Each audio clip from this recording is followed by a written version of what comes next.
So a friend of mine has a cabin in the woods, and since there's no electrical power in the woods, he mounted some solar panels on it with 24-volt battery system. And in the nighttime he wants to have a light on, which is also connected, but he doesn't want to use a switch, so not a simple switch, no. He wants to have a special circuit that turns on the light only when there's no light outside. So he needs a photo sensor that will be able to switch on his light whenever it's dark outside. And he asked me to do it.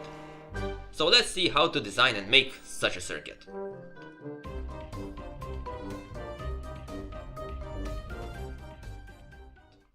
Now let's see what the schematic for our light sensor should look like. Well, first thing, we have our supply voltage, 24 volts, and we need our output. Between the two, we will use field effect P-channel transistor. This will be the easiest thing to switch our output on and off.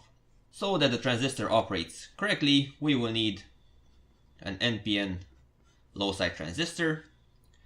Also, for the field effect transistor to properly work, we will need a gate source resistance, so it turns off, and we will need another resistor between the gate and the collector of our command.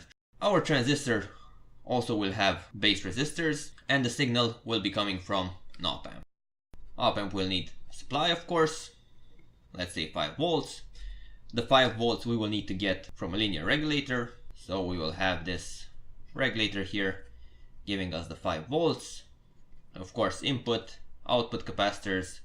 Now back to the op-amp. We will want to have a hysteresis effect on our light switch, so it doesn't start oscillating when the light is just right. We will want to have a bit of a difference between the light at which it turns on and light at which it turns off.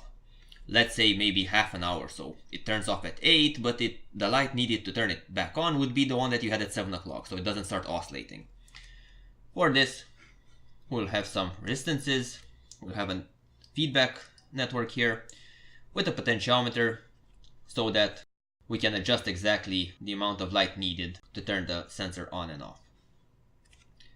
Finally, we will get a signal coming from our fototransistor. And again, we don't want the circuit with a very fast reaction, so we want the circuit to react a bit slower to incoming impulses. Let's say a bird is flying in front of it, or there's a bug or something.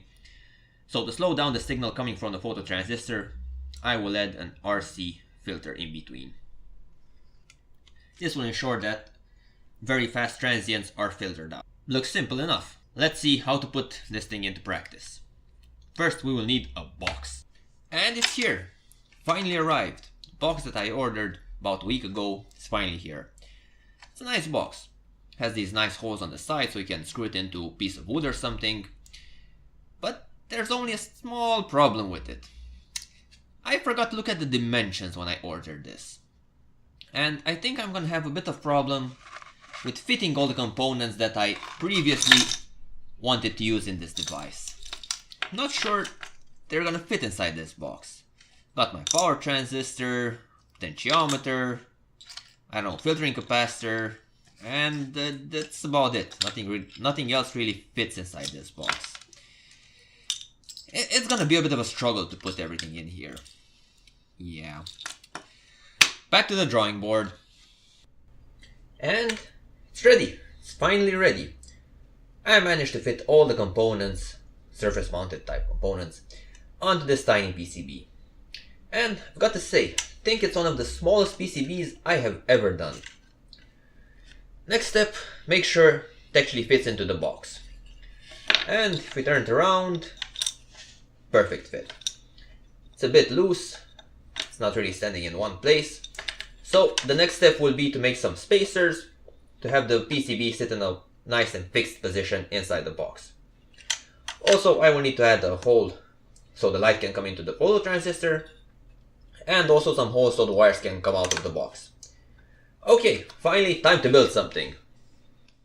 The first step in designing the circuit for the light switch is to characterize the phototransistor. For this, I got my phototransistor assembled in its final box, placed it on a piece of wood, and I set it up to measure exactly how much current is passing through it at various light intensities. For example, right now at 2 o'clock on a very cloudy afternoon, we can see that we have 552 microamps passing through my phototransistor. Is this a useful information? Well, we know that in the evening, when we will want the switch to actually turn on or off, we will have a much smaller current, since the current will be smaller at lower light intensities. So we'll just have to remake this measurement at a different time of day to see exactly how much current is passing through the phototransistor. Well, it's 8:30 o'clock, properly dark outside, and there's absolutely no current running through the phototransistor. Well, it's almost 8 o'clock, and I'm barely reading 1 microamp. And outside, it's already enough light to see quite well. It seems that my phototransistor is not very sensitive. So, now we can start designing. We know that the current for our phototransistor is in the range of a few microamps.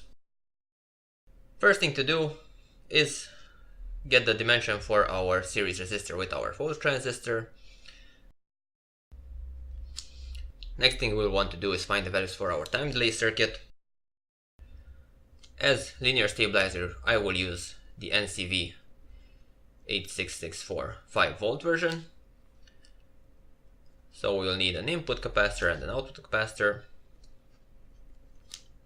The power switch is made from a P-channel field effect transistor and a bipolar transistor. I will also add protection diode.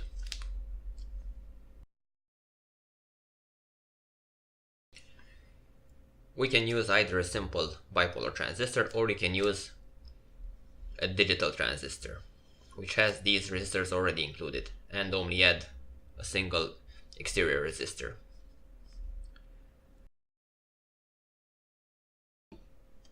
And finally, it's time to dimension the hysteresis circuit for the comparator. As potentiometer, we already have a fixed value 50 kilo ohm potentiometer, and the other components need to be dimensioned. So we got our values roughly. Let's see how this thing behaves. So I finished assembling my circuit. You can see it right here. These are the wooden spacers. The other components are on the other side. And I made a little setup just to test it out to see if it actually works. I am supplying the circuit from a 12-volt power supply. Got my switch in the middle, and I've connected it to a voltmeter. Now, the voltmeter is showing 12 volts, like the switch is conducting. This should not happen. Maybe the switch is broken. Let's just see. If I remove the light source, switch turns off with a bit of delay as expected. With light source, switch turns back on. Yeah, I think I made it work in reverse. When there is light, there's voltage. When there isn't light, there isn't voltage. It should work a bit differently. Well, if we look at the schematic, we can see exactly what went wrong. If my light levels are high, my output voltage is low. If my output voltage is low, then the comparator output will be high. And if my comparator output is high, then my output is turned on. So in case of high amounts of light, I have an on output. The solution to this is simply to switch the position of the phototransistor and R1. That way, when we will have a high amount of light, the voltage will be high and the switch will be off. That's all nice, but I still have a bit of a problem with my circuit. This circuit will only work with very low levels of light, since my phototransistor will be able to work with currents between 1 and 5 microamps. Anything above will just give me a fixed output voltage. I need to reconsider this circuit a bit.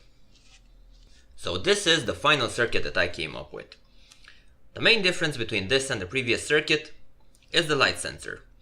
Instead of using a simple phototransistor, I got my hands on this SFH5711 light sensor with logarithmic output.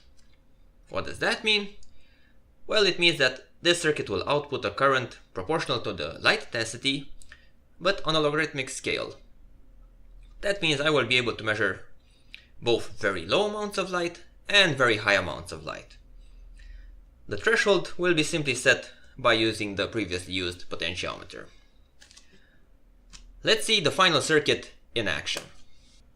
So just like before, the first thing to check is if it actually works. Got my setup here, and at the moment there's no voltage on the output, and if we cover up the photosensor, it turns on.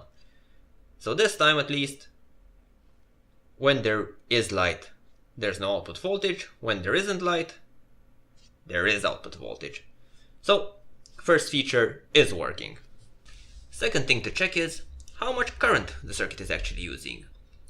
We see that now when the output is off, it's only 676 microamps, and when the circuit is on, when the output is on, we have about 950 something microamps. So in both cases, the circuit is using below 1 milliamp. Now I'm supplying the circuit from a 12 volt supply, and I added the load that I built in the previous video, and now if we add the load to the circuit, it still works. So right now it's switching small current, 300 milliamps, but a total of 6 watts. So the circuit is working as expected. Hope you got some useful information out of this video. Leave your thoughts in the comments, and see you next time. Bye bye.